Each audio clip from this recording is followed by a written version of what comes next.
to tonight's Flourish Grants information session. I'm Amber Stewart, the Arts and Culture Manager at Merri-bek Council, and I oversee the festival program, the gallery at Brunswick Town Hall, public art, arts grants and professional development programs. I'd like to start by acknowledging that we are meeting on the lands of the Wurundjeri people as the traditional custodians of the lands and waterways in the area that is now known as Merri-bek. I pay my respects to elders past and present and emerging, and also to any First Nations artists or community members who are joining us tonight. So I will now hand back to Margaret, who's going to give you all of the information about the Flourish Grants for this year. Thank you. Cool. Thank you very much, Amber. So yes, met Amber. My name's Margaret. I've been in this role since February. So in the past, I was also a Flourish applicant. So I'm familiar with the process from both sides, but there's still a few things that I'm still on a steep learning curve for. Now, I was just going to check. I can't actually see the slides really clearly, so I just have to kind of flip between screens. But what we'll be doing tonight is I'll give you an overview, a fairly brief overview that's very similar to what we've already got in the brochure. Then we've got a Q&A with Amber. So you can either write your names in the chat, or I think use a function. We'll try and administer that in case people have any questions. We'll see how that goes. Then we're going to have a short break, and then sort of after the end of the break, I'll actually take you through the Smarty Grants form and how to fill it out, because my experience of forms, and I guess firstly making sure that's eligible, what you need to know, but then also how to address the criteria clearly, because I know when I fill out forms, if I hear the criteria, I think, oh, what does that mean? And then when I go to fill it out, I'm like, where do I put that? So I'm hoping this may help. And as I said, in terms of access, we will have a break. There are closed captions. We've got two interpreters, Auslan interpreters with us tonight. So there's Dave, and Karen will also be taking breaks. Now I've got a double audio. So I'm not quite sure what that is. I'm just muting some people at the moment. If people could just make sure they remain on mute unless they're asking a question, that would be fantastic. Thank you. Yeah, thanks. So let's kind of start with the next slide, which is just to kind of give an overview of what they are. So there's two types of grants. It's called the Flourish Arts Recovery Grants, and there's either for individual artists up to $5,000, and or arts organisations up to $10,000. And so it's for applicants whose primary business is in the arts sector. So that can be literature, music, theatre, musical theatre, opera, dance, circus, comedy, puppetry, arts festivals, visual arts and crafts, community arts, experimental arts, as well as Aboriginal and Torres Strait Islander arts. So Merri-bek City Council encourages and prioritises applicants from local creative practitioners, especially people who are from migrant and refugee communities, LGBTIQA+ communities, also deaf and disabled communities, or people who identify as having a disability, women, and particularly First Nations people, which are put last on there, but actually First Nations, not only Aboriginal and Torres Strait Islander, but also people from First Nations are globally are really encouraged. So you can only make one grant application annually to either category. However, if you've got an auspice body who you're using, they can also apply on behalf of multiple applicants. So the next slide is with the objectives. And so your application needs to address at least one, hopefully two, of the following objectives. And so firstly is the objectives are to support arts and organisations to recover and flourish. our sector is still in a recovery phase from COVID. The second objective is to strengthen the capacity of local arts and arts organisations to support local artists and arts organisations to navigate new models of engagement, to build connection and engagement through community-led arts and cultural activities, and to support and encourage more people to be involved with arts and culture in Merri-bek. Margaret, can you skip forward on the slide? I think we're behind. Oh, okay, right. Yeah, let's do that. Sorry about that. I'm skipping forward on, I can't actually read it off the screen here, so that's why I'm just looking through my app. So, and Dave, I wanted to check, am I speaking slowly enough for you to interpret? Mostly it's fine, Margaret. Sometimes when there's lists of things, if you could just slow down a little bit for those, but apart from that, it's a good pace. Okay. So is anyone able to follow the objectives on this? We will return to them again. Is that all good?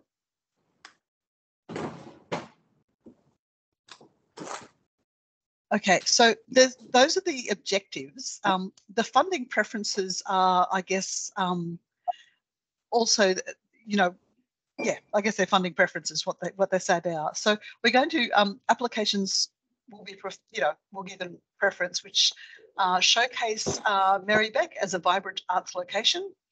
I'm not quite sure. Encourage and champion diversity in Aboriginal culture. This was meant to go first. Show respectful partnerships with other artists, community groups, and organisations, and align with the commitments in our arts and culture strategy. And clearly show how your initiative or your project will impact and grow the Merri-bek arts sector.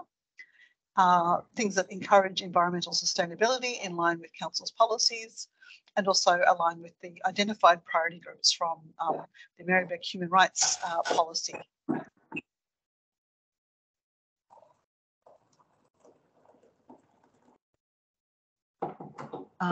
And so just this is the kind of eligibility. These are the things that I think we check over even before we can assess your grant.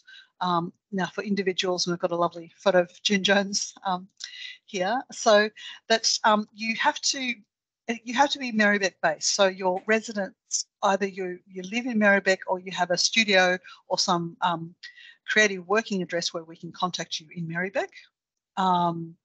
And then 2, you need to have or guarantee that you're going to have public liability insurance, or as I said, guaranteed that you'll definitely get it if you're notified of obtaining the grant.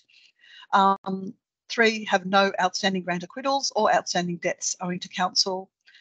You must address one or more of the objectives of the Flourish grant guidelines, which I just read out.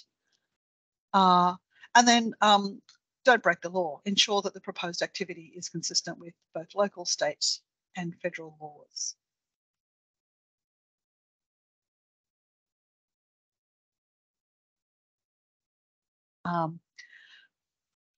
So, and then with organisational, it's a slight change. It's almost the same, only but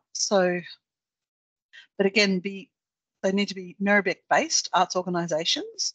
Now you have to have a legal framework to show that you exist. So be either an incorporated association or a company or a business or something that operates as a legal entity. Now, if you just say if you're a collective and so you're not kind of incorporated or you're not a company, that is when we would encourage you to be auspiced by another incorporated entity. And we've got a little bit more information on that on our frequently asked questions. In previous years, everyone had to like be incorporated or individuals had to be auspiced. Now we say, no, it's okay. It's just organisations who aren't a formal incorporated association. So again, but you also need to have appropriate public liability insurance if you're a legal entity, or you can obtain it through your auspicing body, or have a guarantee that will be obtained. Again, have no outstanding grant acquittals or outstanding debts owing to council. Address one or more objectives of the Flourish grant guidelines of the objectives. And then also ensure that you're not breaking the law and that the activity is consistent with all local, state and federal laws. So is that fairly clear?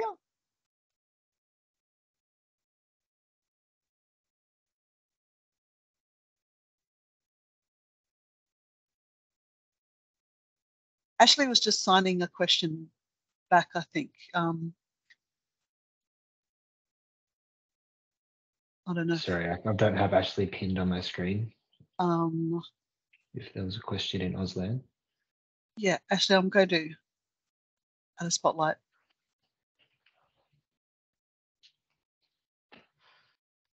Ashley, I just saw you signing a question. Did you want to sign it again so Dave can see? No?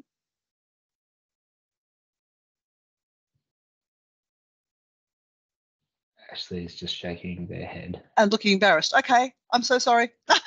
Okay, stop spotlighting. Okay, cool. I'll just move right along. How awkward. Right. So so the guidelines, I'll read out now the guidelines of what we can and can't fund, of what we can fund. So events, activities and projects that provide an opportunity for community renewal. Events, activities and projects that support the generation of new or existing income streams. Events, activities and projects that explore new ways of engaging audiences. Events, activities and projects that are occurring next year, so between January and December 2024. And then also organisational costs, including rent, utilities, wages, etc., that will support an organisation's survival.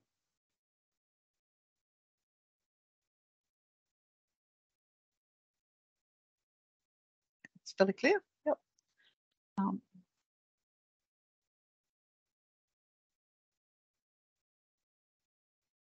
So the next slide is what we will not be funded. That's a very long list. So things that are held, events, activities and projects held outside of Merri-bek. Competitions, awards, fundraising activities, fetes, reunions, amateur or hobby pursuits. Tertiary education qualifications or things like assessment exhibitions, things that will be used for the purposes of academic assessment. We won't fund the entire cost of an initiative, project or program. You have to find some other form of support or income, and we'll talk about that later. And we cannot reimburse you for events, activities or projects that have already occurred or that will be completed before next year. We can't apply funding retrospectively.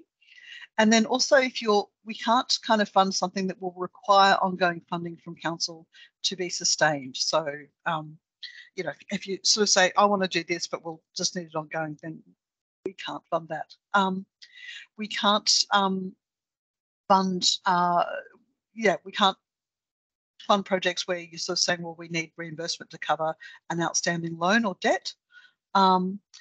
And also we can't fund events, activities or projects that might have already been funded by council from other funding streams, such as the community grants, for the same activity in the same financial year. So just say if you're applying for us and then you might be applying for, say, community grants for the same kind of project, you have to choose. You can't have both.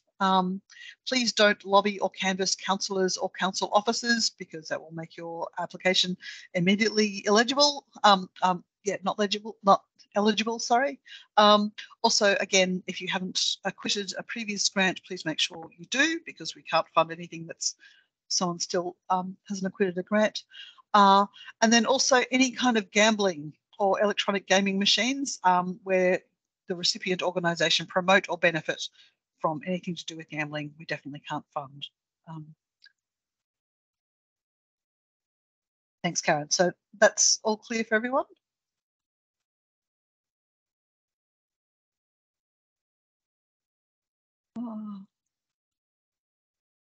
So there's 3 assessment criteria. Later on, I can go through in depth about the parts of your form that you address them, but it's basically number 1, which is really important, is alignment with the Flourish objectives. And number 2 is capacity, and number 3 is need. Now you need to kind of really fulfill all 3 of these to be considered. And I think last year we had 87 successful applications, 39 weren't eligible. like it at all, but 87 were eligible applications, and I think about 20 projects got funded. Is that correct, Amber? 20 or 23? Yeah, I think it's around 20% of applications were funded in the last round. So we're expecting, I suppose, similar this year. The same amount of grant funding total is available. Yeah, yeah. So you know, it's kind of worthwhile knowing how to create the best form.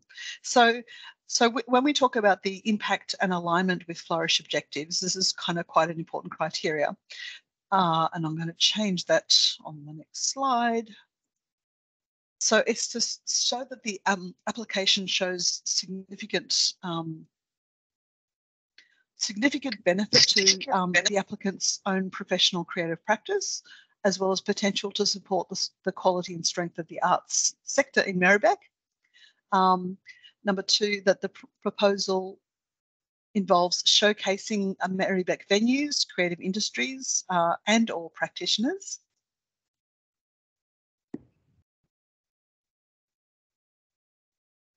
And then also that the project engages Merri-bek audiences.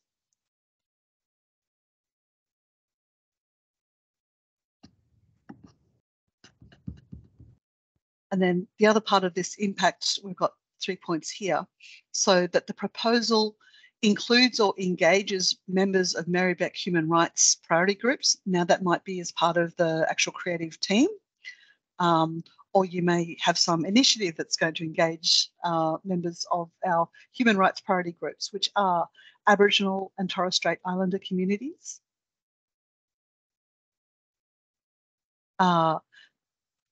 people with disability. That's the term council uses. I use deaf and disabled, so if you hear me using both, that's fine.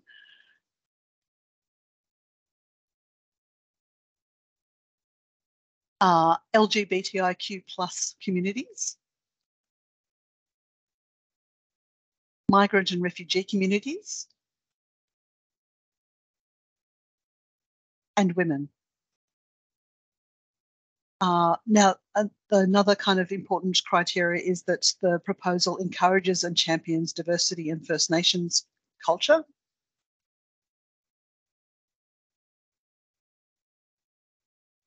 And another important criteria is that the project shows respectful partnerships with other artists, community groups and or organisations. And Rosa's popped a question in the chat. If you can hold off, Rosa, please don't forget it. We'll definitely come to that, but thank you. That's good to write things down while you're going through these, because I know I always think of a question and then forget it later.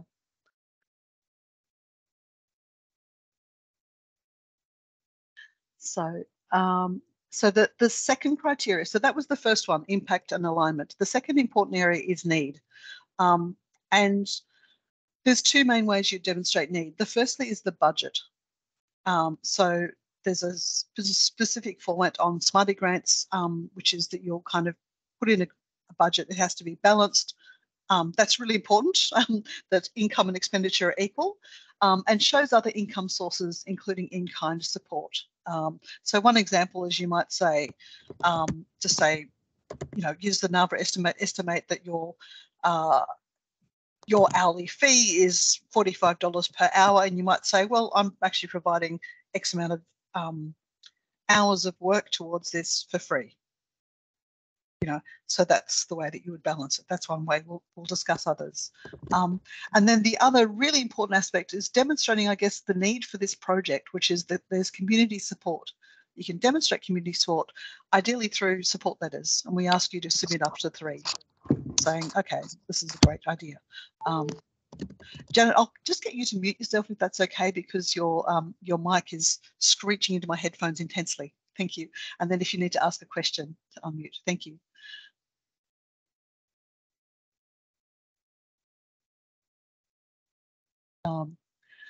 And the third aspect is capacity. And that's demonstrated 4 ways. So your application outlines roles and responsibilities of a project team that is suitable and capable to manage and deliver the project. So that might be, if it's one artist, it might be your CV, which might be online, showing that you've had other other exhibitions, if you're a recording artist, again, that you've recorded or some kind of information. The second one is that this support material includes a CV, as I mentioned, having a website or some online showcase, or social media, or some way that we can access evidence of your applicant's work. Please do not upload massive video, sound, or image files as attachments. Put them up online and you pop in the link so we can kind of access them.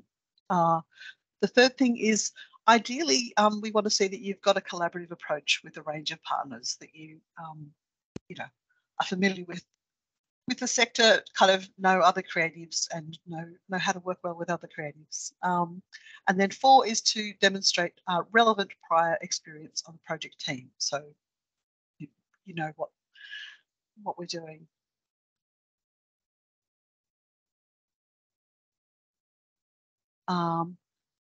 Right, so assessment project. Sorry about this slide full of intense small text. Council is really quite strict about ensuring that grant applications are coordinated in a fair and transparent manner. And there's 3 points of the assessment process. So an officer from the Arts and Culture Unit, so that's where it'll probably be me, maybe one of my colleagues, but I think it'll be me. I check each application to check it's eligible. So I'll go, okay, are they based in Merri-bek? Do they have any outstanding acquittals? That's kind of pretty much it. Do they need to be auspiced if they're an organisation or not? And on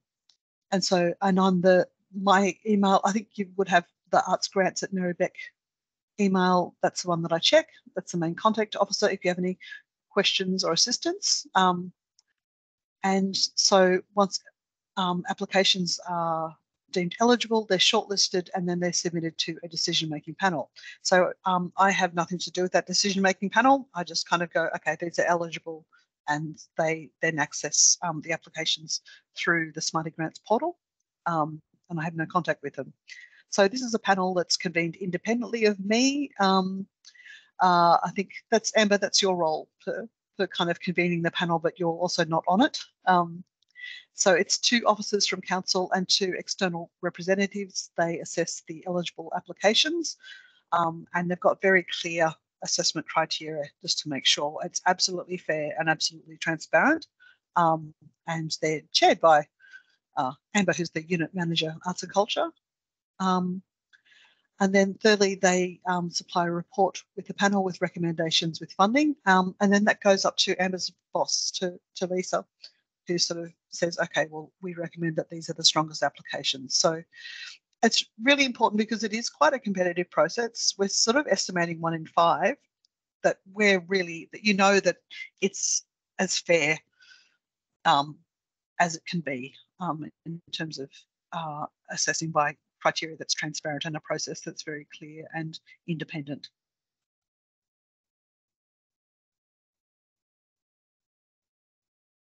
So the timeline applications are already open. I think we've got 4 that have already been completed.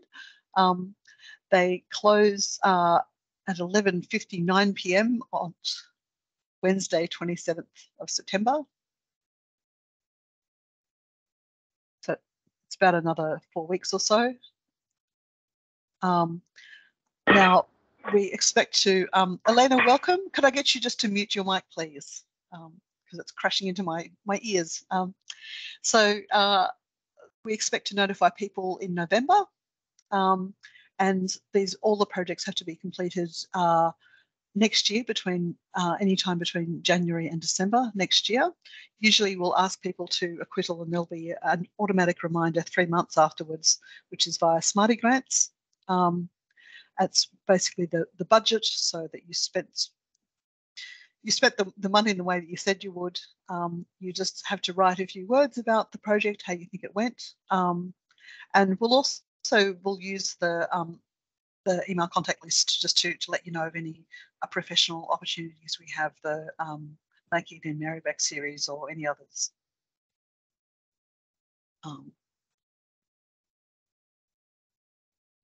And then we'll speak more about this later, but just 5, I guess the take-home message.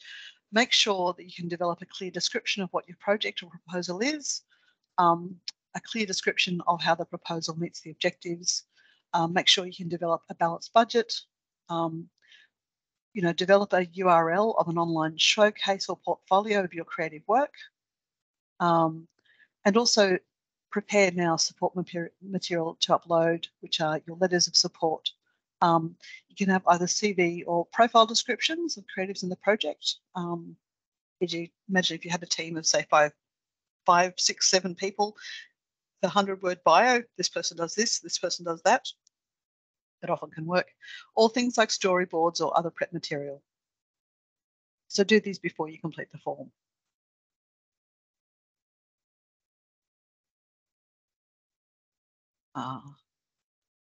And now I'm going to hand it over to my supervisor, Amber, although we'll both try our best to answer the form, any questions that you may have. Yes, just please write them in the chat or use the hand raise function, and I'll pop out the, I might stop, I don't know. Oh yeah, I might stop sharing if that's, yeah, I'll stop the sharing. So just have faces. Stop presenting. Oh. Our first question has come through from Rosa in the chat. Are collaborations by an artist in Merri-bek in collaboration with non-Merri-bek based creatives eligible? Yes. We would like to see really applicants need to be from Merri-bek. So in that situation, we would hope that the applicant would be the artist that is based here.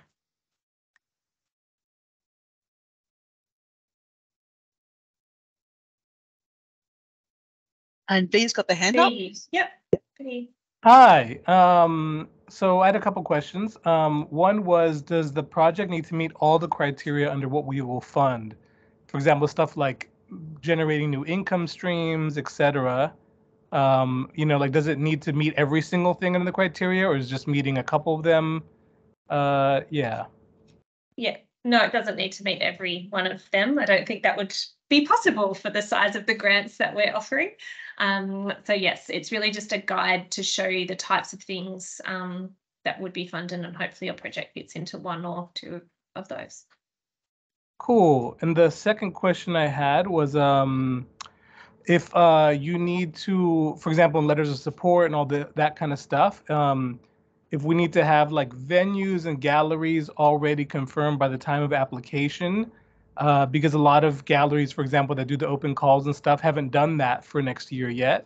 I know a lot of them, I applied for some for this year and they didn't do that till like November, December, some of them, so just wondering, how far along you have to be in that process as far as securing venues and that kind of thing. The more you know, the better, but it is fine to mark your venue or as unconfirmed.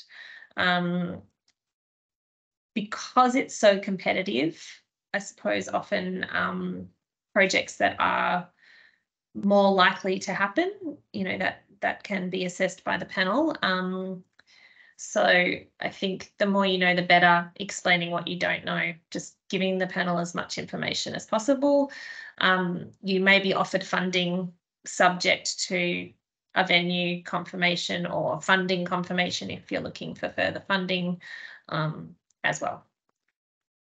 Cool, thank you. We've got a series of questions in the chat, which I'm going to read back from the start. So someone sort of said, Nick asked, which is a great question, are film video projects included in the arts sector? Yes, absolutely, we include screen. Correct me if I'm wrong, but certainly we've had funded screen projects in the past. That's true, yeah, Amber? Yes, I answered that in the chat. Yeah, I just saw that. Oh, thank you, Amber. Okay, right. Sorry, I'm just kind of going, our collaborations, yep, we've got all of that done, Applicants. Oh, yeah, this is a great one from Kate. So what is meant by applicants whose primary business is in the arts sector? Does this mean, okay, that someone must draw? Yeah, that's such a good question. Majority of the income from the arts, e.g. I work full-time in another industry, but I'm also a theatre maker. So Amber, did you want to take this or do you want me to respond? Oh, you can answer. So I find that one easy to respond in relation to organisations. So a lot of, say, a community venue might say, oh, we want to fund an art project.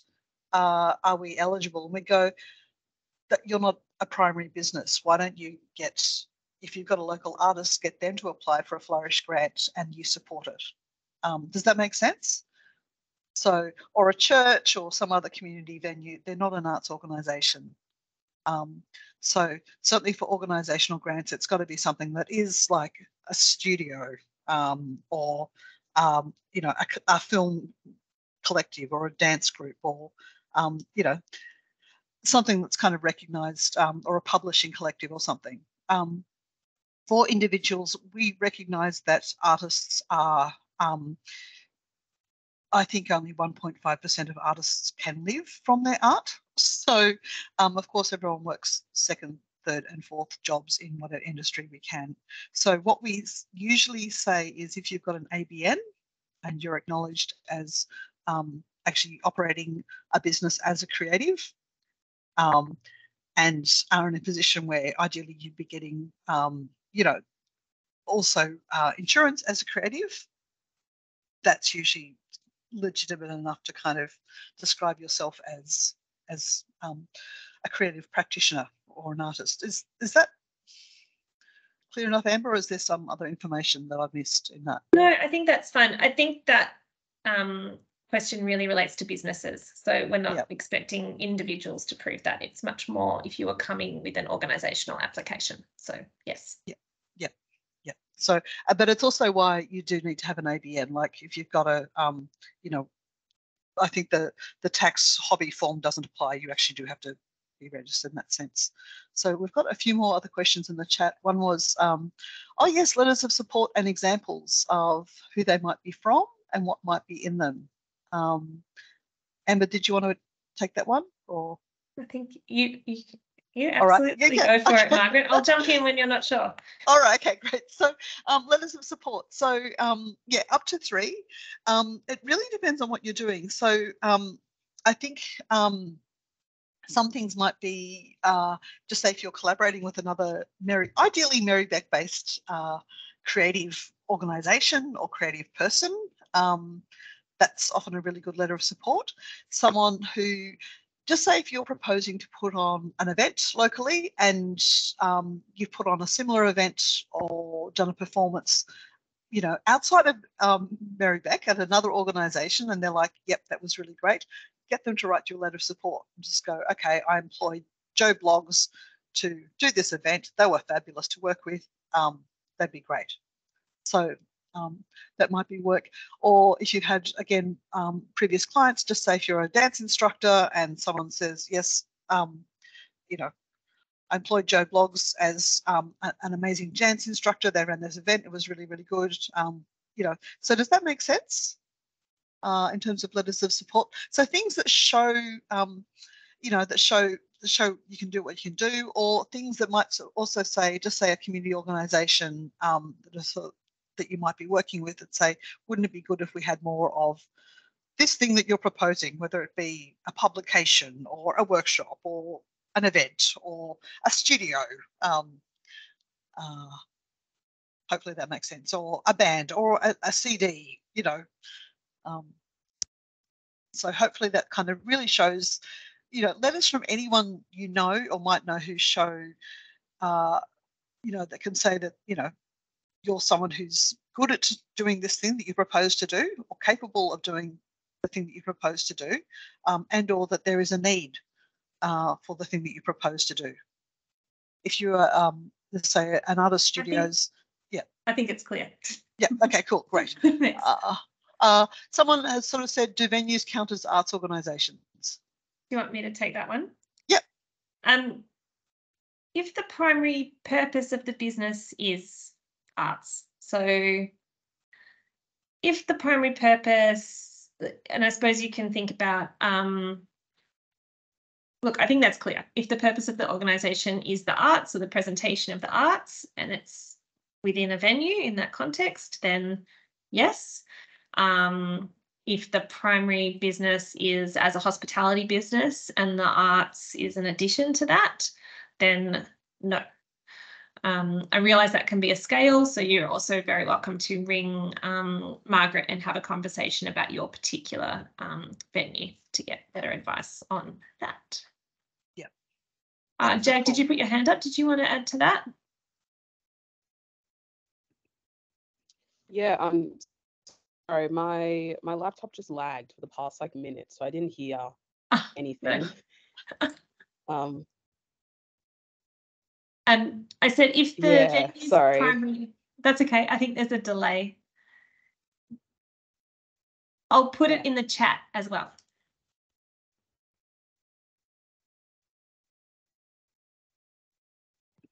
Thank you. Yeah. Margaret, there's one there from Beck in the chat. Do you want to take that while I respond to the other one? Yes. Okay, so the question from Beck is, I am a visual artist who is seeking funding to further learn techniques and bring them to my practice to contribute to my output, such as an exhibition. Although this is, and it sounds like a front-facing exhibition, that is a final tangible thing. Is this right? Okay, so I like fence-sitting ones. I frown at them, but so we don't fund education or training or exhibitions for assessment. Does that make sense? I'm just trying to think. But we would fund an exhibition. I'm just thinking, as far as I know, and I might get Amber to kind of check on this for this particular type of grant is, so there are other types of grants where you can pay for your own professional development if it's just for you. I don't think that Flourish can cover that as far as I can tell, but Amber, do you want to clarify that? Yeah, that might be another one that's good to ring you to talk more specifically about. As long as it's meeting criteria and what we prioritise, which there is some wording in there around practice development, then yes. Yep. It's one that may be best handled in more detail in a direct conversation. Yeah. So yeah, okay. Hopefully that was a good enough answer. And yeah, please ring in. We can go through this. Now, EZ had a great question, which is, can we apply for the whole amount of money that council is offering, or is it better to ask for less? I mean, does it look bad if we choose this option? Great question. So totally okay to apply for the full amount of funding. What we can't do is, so just say if you say, all right, I want to, say the one I did, I want to create a colouring in book. And I want $5,000 to make a colouring in book, and that will cover my wages, it'll cover printing, it'll cover photographs, and it'll cover a party, and that's it. And I won't put in any of my own funding. In that case, it probably wouldn't be successful. But if I sort of said, okay, I want $5,000 for a colouring in book, I'm going to ask this venue if I can use their venue for free. I'm going to ask for sponsorship for, could be anything, you know, might be free food at one particular event. And I'm going to do, let me see, X amount of the labour that goes into this for free. And that'll be, I'll cover that myself. But then, you know, say, I might go 20 hours of my own labour for free, and I might ask for 20 hours of my own labour to be covered by council. You know, but effectively I'm providing, and I'll add value to that. So it might be, you know, $500 for the venue, $500 worth of catering, $1,000 of my own labour, and that's it. I've already secured $2,000 worth of in-kind funding. I put that in my budget. I say the whole project is going to cost about $7,000. It'll be really exciting. I'm asking for $5,000. Does that make sense? Yeah, we will only fund part of the project. Yep. And so, and you make sure that that balances at the end. Any other questions?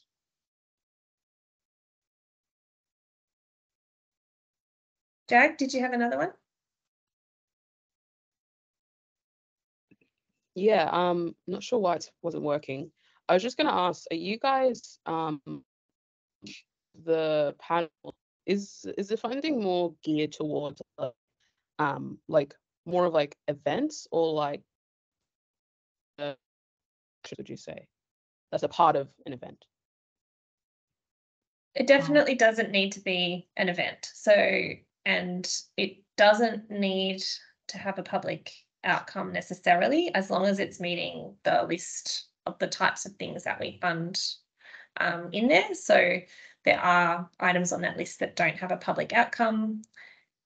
It could be an exhibition, it could be an event, it could be creative development, it could be a publication. Yeah, many different things, but definitely not weighted towards one art form over another or one type of application over another. Thank you. Nicholas, yeah, next got the hand up. Hey there. I just have a question, kind of just touching on Beck's question, just because I was a little bit confused about that. So, because was Beck's question regarding education, and I'm just asking because ideally I would love to be able to invest in new equipment that would also bring in new streams of income, with the final outcome being an exhibition. Does that kind of count? Was that something that's allowed, like taking into consideration that I also find in-kind funding? Is it okay that we're like looking to invest in new equipment to make new different work?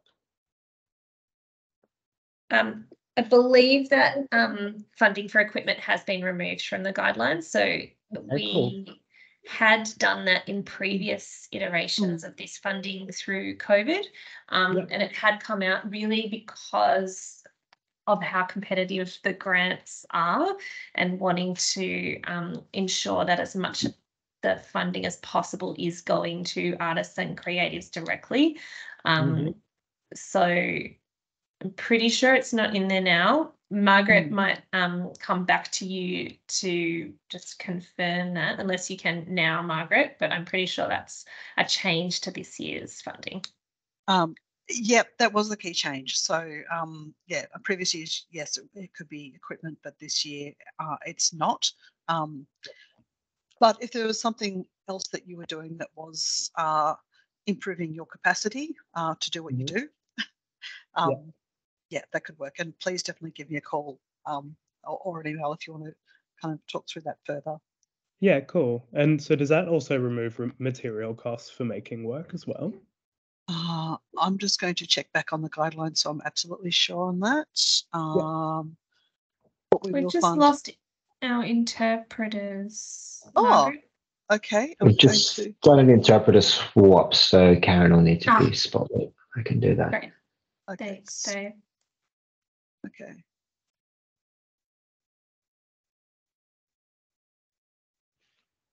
So Karen's still very large on my screen. Is that still working for everyone else? Yeah.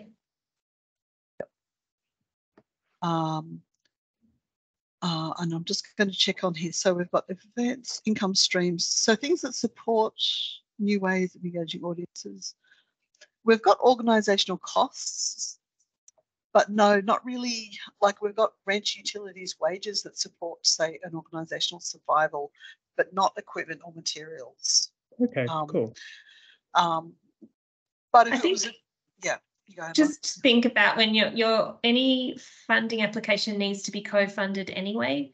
So you, in the application, which Margaret will go through shortly, there'll be an opportunity for you to list what our grant is paying for. So I think just make sure that whatever you put in there is correct. Okay, great. Yeah. Thanks for that. No worries. Thanks, Nick. Jag, did you want to go again?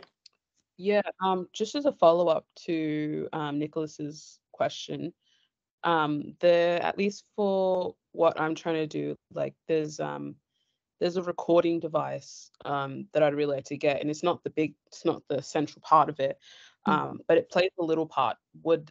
like, does that count under that equipment thing, or like? Yeah, Would that be technically, fine? yeah, well, no, technically that is equipment. So that's where you might say, okay, I've got this project that I want to do, and you know, and you go, okay, I'll buy this, I'll self-fund the purchase of this piece of equipment. But I think NAVA estimates artist fee should be $45 per hour. So what you would do is you would ask for your artist's fee to be covered by the grant, which is, 20 of the estimated 50 hours you probably spend making work gets funded by the grant. Does that make sense? Whereas normally we just cover the costs of our own work or work for free. So you'd be asking the grants to cover that, but you'd be paying for the equipment. Does that make sense?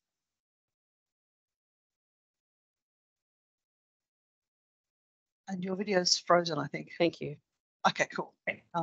Oh, thanks. There's a great question someone's just asked from Jenna, which is, oh my goodness. So we've got printing costs would be materials, wouldn't it?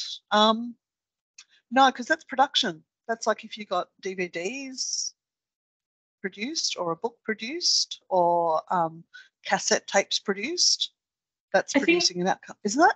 Or yeah, I think the differentiation is between, and maybe we can put some more information on the website to make this super clear, but I think the differentiation between materials that you're using to make something and that is part of the outcome and a capital kind of larger purchase of a large piece of equipment that will take, say, the bulk of the grant is what we're saying isn't allowed. So that's pretty standard. A lot of funding will exclude those larger purchases. We can add some more detailed information onto the website about what does and doesn't fall into that if there's any further confusion. So printing costs would be fine. I think there was another one in here. Yeah. Film, like the smaller costs that are part of making the work, absolutely, but not those larger items. Yeah. Okay, so not a new Stratocaster to record a song. Okay. Yeah. Damn. So someone's got a really, really good question, which was, is in-kind funding considered sufficient co-funding, or does there need to be another cash stream? And if so, can that be an artist contribution? Amber, what's it can be. It's not as competitive. So the more, I suppose, diverse funding sources that you have, the more you're able to, I suppose funding is another way to show support for your project. That will make you more competitive. So yes, in-kind funding and artist contributions is absolutely eligible, but I would encourage you, depending on the scale of the project, of course, to think about other ways to support the project. Yeah.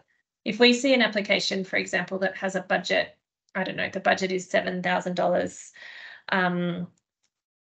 and the in-kind part, for example, is the $2,000 artist fee that the artist is going to donate, where the panels usually don't really like that because it kind of shows that you're just doing the work for free and then the work is being created, which so I think thinking about your funding mixes and what you're contributing and what you can be paid for, because that is ultimately the intent, is good. Even charging for events, making merch or something, a small fee is a way of generating an income. Someone's also got a great question, which is, can individual artists ask for money for studio rent? And can individual artists without it actually firstly ask about rent? Amber, is that a yes or no, do you think? It's not in the guidelines. You all have excellent questions tonight. I know. Organisationally, definitely. I think where it would be tricky is, I suppose, looking at that ongoing viability of a project. So if it's studio fees around a certain project or a rehearsal venue, that kind of thing, if it's paying into your ongoing studio fees outside of that project, then no. And I did answer, I think, the question previously around, yes, you can use Auspicious Arts instead of using your own ABN. They can support you if you are not registered in the way that you need to be to apply for this grant. And other organisations like Neighbourhood Houses within Merri-bek or Multicultural Arts Victoria. Yeah. Yeah, cool. Any more Darren? questions? Tag.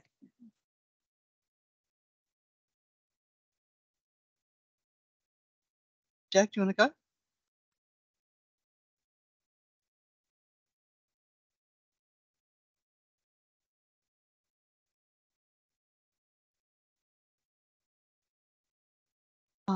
We might wait for Jack's internet to come back. Yeah. In. Oh yeah, Nazanin just asked the same question. Yes, Nazanin, yes, you can use Auspicious Arts or another organisation to auspice you if you don't want to use your own ABN. In terms of that question from Teague, if the work is being developed in Merri-bek, it is eligible and you can apply. I'm going to have that answer again, that when the panels are assessing these, if it's work that's being created in Merri-bek, but the presentation opportunity, the public opportunity for community to engage with that work is happening outside of Merri-bek, it is likely to be scored lower than work that is created and presented here. So yes, eligible, but also consider what other opportunities there might be. That could be as simple as a showing or various other ways that you could engage here, even if your business is elsewhere. Margaret, I'm just wondering if we want to move on from questions and we can take any others on notice. Yep. So I have to leave in. Yes, you have to leave now. So thank you. 5 more minutes. Thank you so much for being on hand. That was great.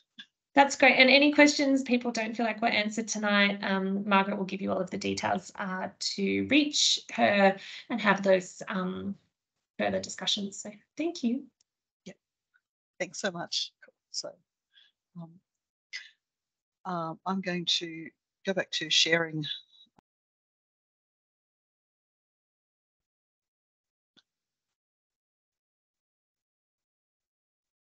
This comes up, and I'm also just adding my email in the chat. So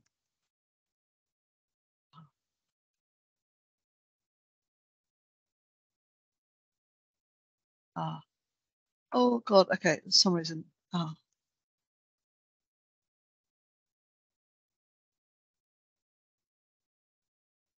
So that's in the chat, and most of you should have received an email from me today anyway. And I think the phone number, I'm there 2 days a week, so Tuesdays, Thursdays. But if you leave a message, I definitely answer my emails. So I'm going to just move forward to the correct slide. Can everyone see Karen clearly? Our interpreter.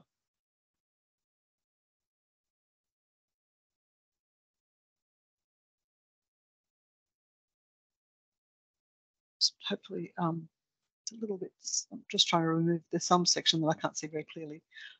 Great, okay, so we've got the assessment criteria and the need and capacity, the assessment process and the timeline, which I think we did.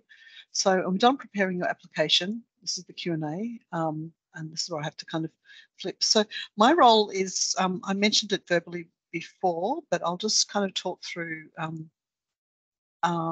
the things that I'll check firstly, which is that you've given an address which is in Merri-bek, and then also that if you're from a group or organisation, that it's either incorporated, I'll use ABN lookup, or that you're a registered company or whatever that is, or that you're actually got your auspicing details okay.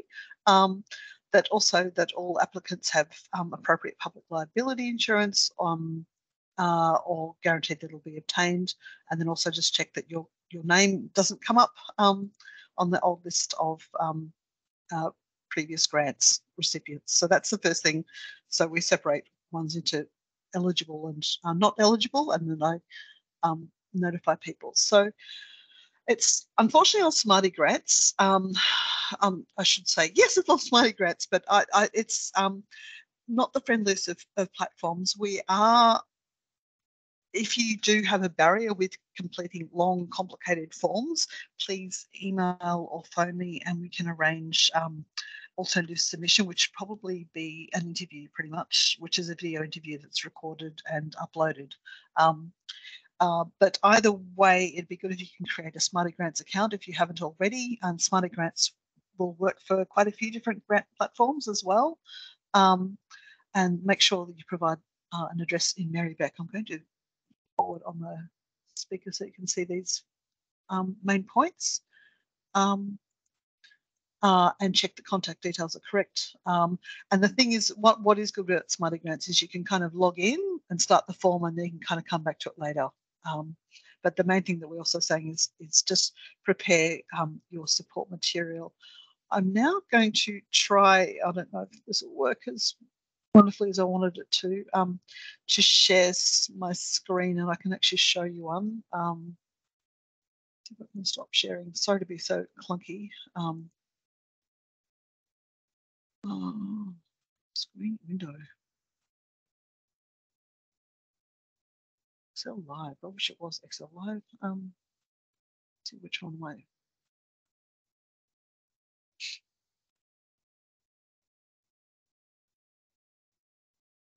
So can people see this screen here? It should have a preview Merri-bek City Council Grants homepage with a red bar at the top.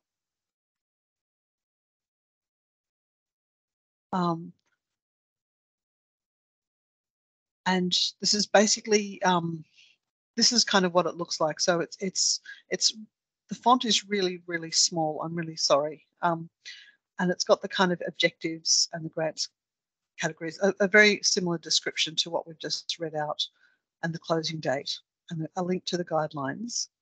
And the first question, it sort of says, have you read the guidelines? And also your or your organisation's main practice is in the creative sector.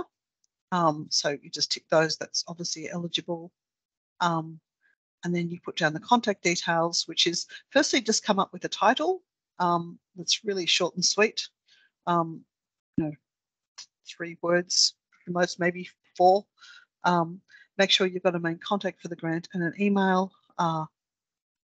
and sort of basic, if you or your organisation identify with any of the human rights priority groups in Merri-bek.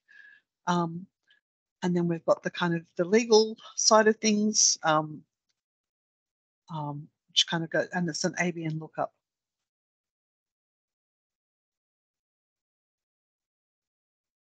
Just going to stop sharing that because I'm assuming was anyone able to see that screen at all, because it was very small on my view, but it was okay. I've got some screenshots which are on the presentation, which I'll probably just stick to now, but I wanted you to have a look at the form, and I wish I could look more joyous. And yes, it's not scary at all, but I think grants are fiendish. And I've applied for a lot of grants and I now administer grants, but I don't want to sit and pretend that they're not hard. They are hard, and they're a bit scary, but I'm hoping this will be, I can make this a bit less scary. And even if you don't get Flourish, you'll feel in a good position to apply for other grants from other Creative Victoria or other organisations. So I've kind of shown you what the form says. This slide says basically make sure you read the program guidelines. They're on our website. And the next one, got little arrows, which is just make sure you give it a short, clear title. And then I've got another little call out bubble saying it's got a lot of sections. Okay, so it's probably not something you're going to fill out the night or the day before. Start early if you can. you know, even just start tonight, make sure you've got an account set up and just set little reminders in your calendar just to do stuff over the next few weeks, so you get things ready. And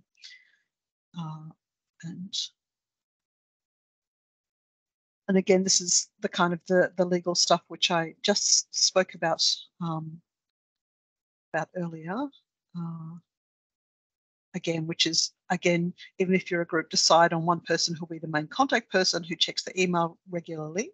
And then I think I've got a paperwork list on the next slide that you need to assemble. And these slides will be available. We'll also have a video available, so you can download this as a PDF if this is a useful checklist. I don't know if it is or isn't. So make sure you've got either an ABN, if you've got one, or that you've got, you know, a legal entity. Check that you know how to get a public liability certificate. Do people know how to get public liability? The other thing that's really new this year is if you've got people under the age of 18, that you need to have a child safe policy or a statement of commitment to child safety. So that's either from your organisation or from you. And I think on the both on the guidelines, but also on our webpage, we've got links about how to do that. It's basically Merri-bek Council has adopted the Victorian Child Safety Guidelines. Please tell me I forwarded that to that slide which explained that. Yeah, that was back here. Some of this stuff. So, and then legal and taxation. It's kind of ABM, which I mentioned earlier. And then the next bit. So we mentioned. I'm hoping this will come up on. Share the right version of this document. So this is the legal and taxation. This is, as I've said, so once things are found, advertising costs. Can I get back to you on that? V, that's a really good question.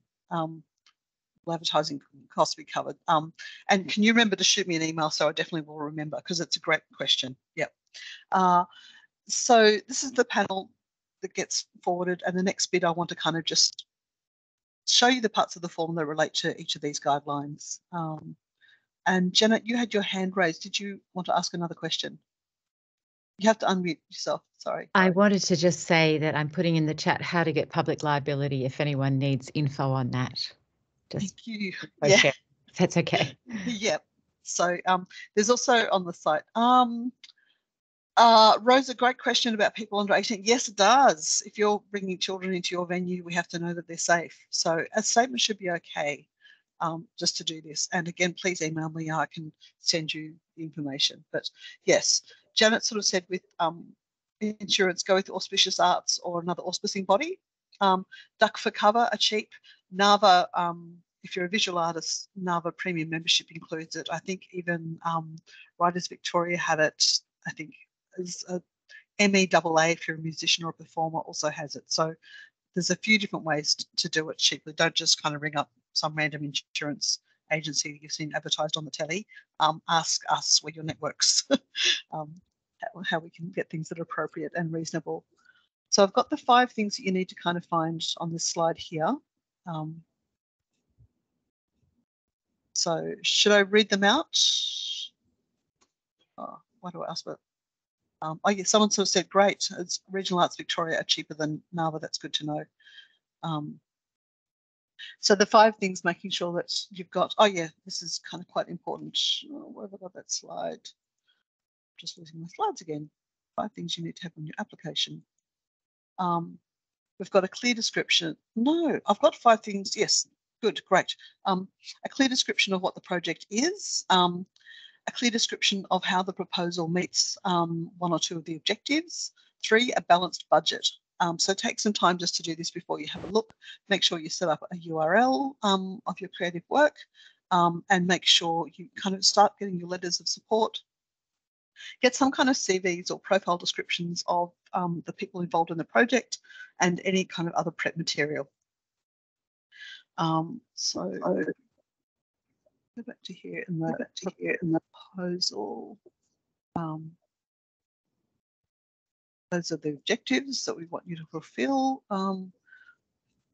I'm just going, I can't see this very clearly. I don't know why.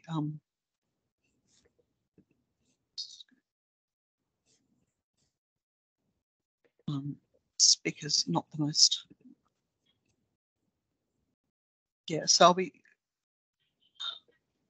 sort of said, oh yeah, says page 4, how to describe your proposal in 1 to 2 sentences. So there's 2 ways. One is, so, you know, we kind of ask when it is and the location, but then to sort of say, what do you want the funding for? Is it to keep your studio going? Is it so you can keep writing? Is it to put on an event? Is it to, you know, develop your practice? Is it to kind of explore something? So, and, you know, you do that thing where you practice how you would describe it if you're talking to someone who had no idea about the arts, in a really simple layperson's terms, or use Hemingway. That's like a free app to convert gobbledygook into plain English, just to try and explain it really, really clearly. So that's where we're sort of saying, I think it's up to 50 words, a couple of sentences that are really, really simple to say what you're doing. And we use that when we kind of also promote the grants. Is that clear, that thing? So that's 50 words, what it will be doing. The next part is to kind of, and the next part we kind of ask is, I guess, 200 words, and that's a bit of a longer description where you get to say more clearly. And we've kind of asked you to kind of do things of like, where will you be doing? What's the purpose? Why it's important? And try and be as specific and concrete as possible. And someone sort of said regular format or traditional artist CV. I think list of exhibitions with dates are really good. Yeah. If you have that. Like individual shows, group shows, if you're going for visual artists, or where you performed, if you're a performer, where you published, if you published, organisations, if you've done community cultural development work. Hopefully that makes sense. So the next, hopefully, sorry, I'm flipping between screens. I wish this was a bit clearer.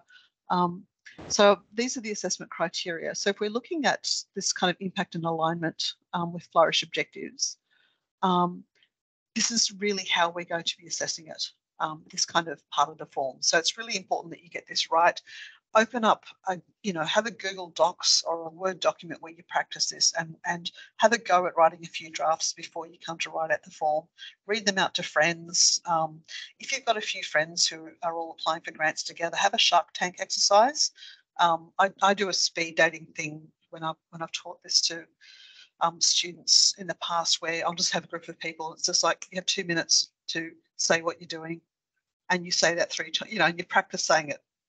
2 minutes, just speak it, because it. I think artists, we work. We're not all bureaucrats. I mean, I'm a bureaucrat in this job, but often we're good at speaking things, or we might be good at kind of, interpretively dancing something, or moving our bodies in some way so we can articulate it. So let yourself do that. Play to your strengths. Do that with some friends so you're able to kind of practice describing what this is. Record yourself on your phone, and then kind of listen to the transcript later, because words are fiendish and are difficult, and words for a formal form are fiendish. So, just give yourself a chance to kind of get the right words around your project so that your proposal is effective. Hopefully that's good advice. So,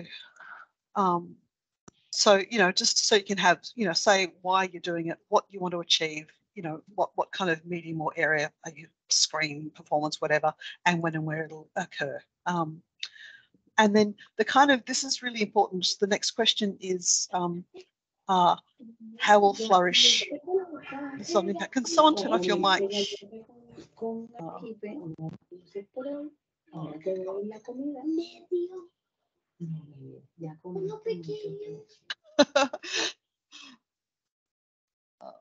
Okay, hopefully the person who's speaking Spanish can be quiet. So they turned it. So sorry, this has gone all the way back to here. Sorry, I want to go back to this form. I don't know why it's gone a little bit strange. So this is the kind of the impact. Oh yeah, so this is really kind of important. So there's two parts of, okay, no worries, Elena. How your project meets the objectives. So the first kind of one of the objectives is to kind of strengthen, I guess, the sector. So we're sort of saying, can you describe in 100 words how your proposal will either strengthen your creative practice or your arts organisation? So if you're an artist studio, how will this kind of support your studio to improve, expand, recover, whatever? If you're an individual artist, how it will, enhance your creative practice. So that's 100 words. So, around 4 to 6 sentences. So make that kind of really clear if you can. The next thing, this is again supporting the objective, is how it will meet the other objectives of the Flourish grants. So that's also 100 words, same amount, and that's any one of these other objectives, which is either to support local artists and arts organisations, to navigate new models of engagement, or how it might build connection and engagement through community-led cultural activities, or how it may support and encourage more people to be involved in the arts and culture in Merri-bek. Does this make sense to kind of say, okay, use this thing to answer this? And hopefully it'll make it clearer for our assessors to kind of give meaningful feedback as well.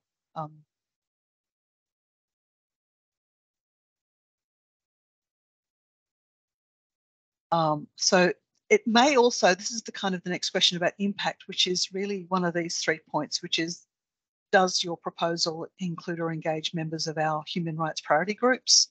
Or does it encourage and champion diversity in First Nations culture? And does it show respectful partnerships with other artists, community groups and or organisations?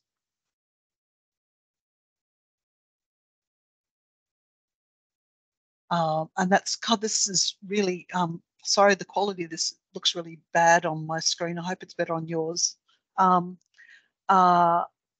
So really, it is just sort of saying this is the original form. So you get about 200 words where you describe the impact of your organisation. So does it do any of these things? Does it engage with any of the human rights priority groups? Are there members of these groups who are part of the, your arts organisation or part of your project team? How, or are there people who might be attending the event? Or maybe you're implementing, access policies. You may decide on your event page, okay, we're going to make this really accessible. We're going to use part of our funding to pay for Auslan interpreters. We're going to have audio describers, or we're going to have a sensory, a quiet space. Something that's like an initiative that's actually engaging some of the groups, or you may be, contacting the Wurundjeri Tribal Council to run a Welcome to Country or run a session. So there's kind of different ways of doing this. Also, or does it show respectful partnerships with other artist community groups, or will it provide connection and growth? So preferably something that's very clear and concrete in this section that describes how this kind of impact may relate to some of these outcomes.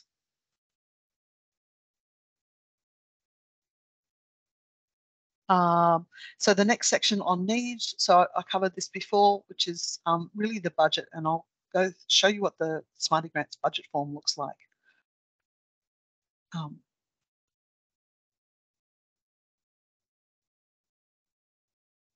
So it's saying that you use the template to submit a full budget. Income and expenditure must be the same amount. It's really, really important. So again, have a go on this beforehand. Just open up a spreadsheet or whatever budget thing works for you, post-it notes, whatever. Make sure that it's realistic and balanced and shows income supports. Now, also what you can do, I'll show you the Smarty Grants form, but there's a section called additional documents. So you can submit a more detailed budget if the funding template doesn't kind of work for the way that you manage your budget or think about money. So it's extra specially blurry there, but the left hand is basically, I think it's income, and you describe income type. whether it might be sales, whether it might be donations, whether it might be Flourish, and you put down Flourish as part of this, or in-kind support and the amount. And then the next column is expenses and the amount. And it'll automatically add these up so that they should be the same.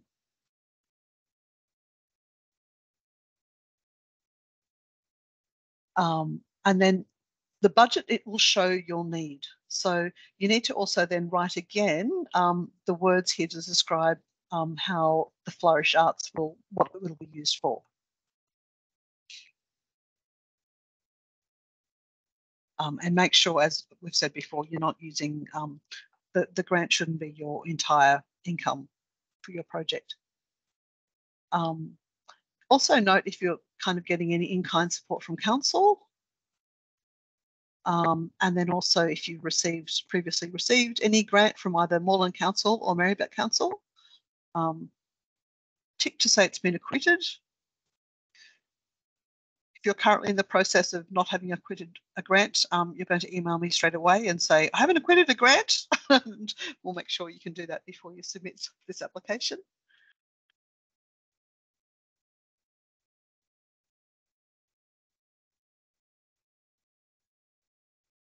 And then this is section letters of support, so up to 3. And as I said before, they should be showing both the community demand for your proposal and your capacity to deliver it.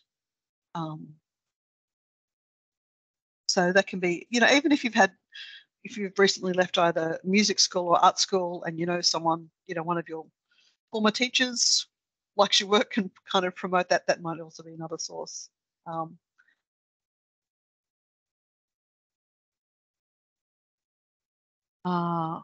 So we've kind of got the assessment criteria capacity, which I read out before.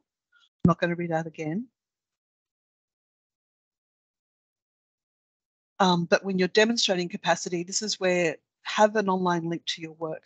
So it can either be a website or like a link tree, like a Instagram account with a link tree, or you might have show reels, or you might have music, whatever your medium out, might have an old school blog if you're a writer, which might be a link to where you've published work previously, or links to other things, or a CV, which is online. So you should be able to set that, if anything else, if this is sort of a motivator for you just to kind of have a very clear, cohesive online showcase, then you've got that and you can use that for any other grants you apply in the future. And then we've got space to kind of attach additional documents, which might be to demonstrate the capacity of you and your team to fulfill the proposal. So if you're working with a photographer, blah, blah, 100 words on them, or a digital producer, 100 words on them, or a preparator, or, a damn fine gaffer, who knows, or a sound engineer, or,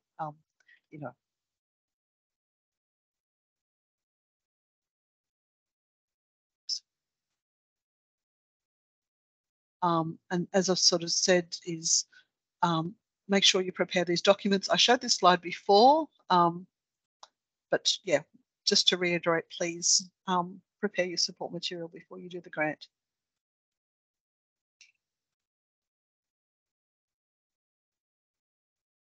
And the timeline that you've got, which I said before, which is we've got till the 27th September, just about a month.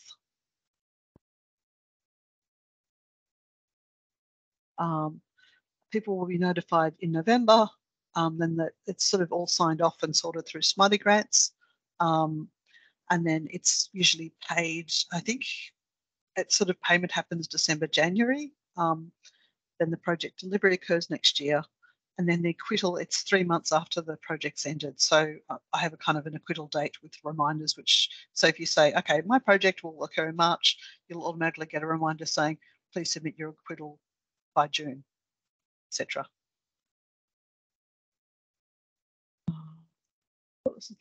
That's a whole heap of URLs which are really, really tiny, but just to say that Merri-bek also has other grants and other possibilities. So there's community grants. They're a bit less competitive than arts grants, but they are mainly community focused. But quite a few artists get grants through them. There's also the Merri-bek Awards. If you know any fabulous creatives who deserve an award, please nominate them. Business Merri-bek also have some opportunities. For the visual artists, Cunohan Galleries have a summer show call out. For any kind of performer or amazing person, Brunswick Music Festival is also doing a call out for participants. I've sort of said have a break, but I think that's, I'm going to stop sharing, stop presenting.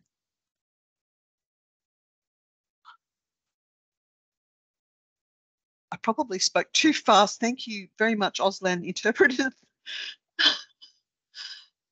for keeping up.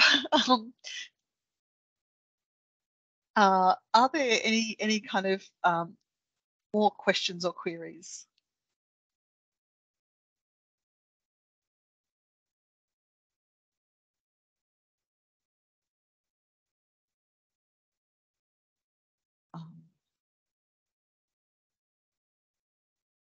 Janet's got, thank you for the hugely informative session and love the Auslan tutorials. Thank you. People are just saying thank you. Thank you. Thank you for your thanks. Thanks so much. And I'm going to say thank you again. Round of applause for our Auslan interpreters. So that was pretty good. I hope that was good. And again, I think my phone number, I keep forgetting what it is, but I'm just going to check what it is again. It's 0392402486. So if you leave a message, so I'm just 2 days a week. If you leave a message, it makes it easier to call me back. I'm also copy pasting it into the chat.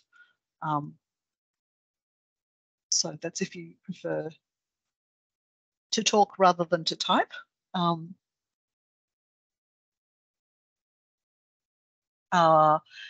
And if you would rather work with a translator from another language other than Auslan, yeah, we've got it, Janet. Yeah, then we can also arrange interpreters through Merri-bek Council.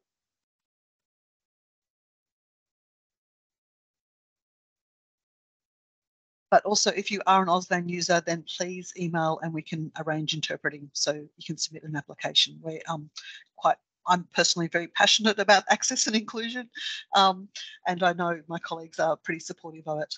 Janet just wrote a really lovely thing, which is, I'd love to attend an artist networking session. Yes, yeah, we are trying to kind of spread the Making It in Merri-bek series across the years. So we had them all in winter and it got colder and colder and everyone got sicker and sicker and the sessions got smaller and smaller. So we're going to try and spread them out so there are more networking sessions because yeah, it can be lonely. It is lonely, yeah. But keep an eye out. Courthouse have regular sessions. I mean, I'm a visual artist, so I'll always know about that. But Schoolhouse Studios have regular openings, and Cunohan Gallery have regular openings and events. So that's some of them as well.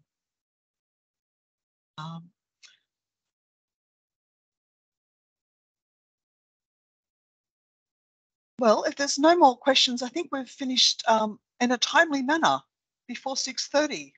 Thank you, all of you, for sitting through this. I hope it was useful, and I look forward to reading your applications or reading your emails or hearing your voicemails, or coming to your events and seeing you in 3 dimensions. So thanks again, and thanks again to the interpreters. You're fabulous. So well done.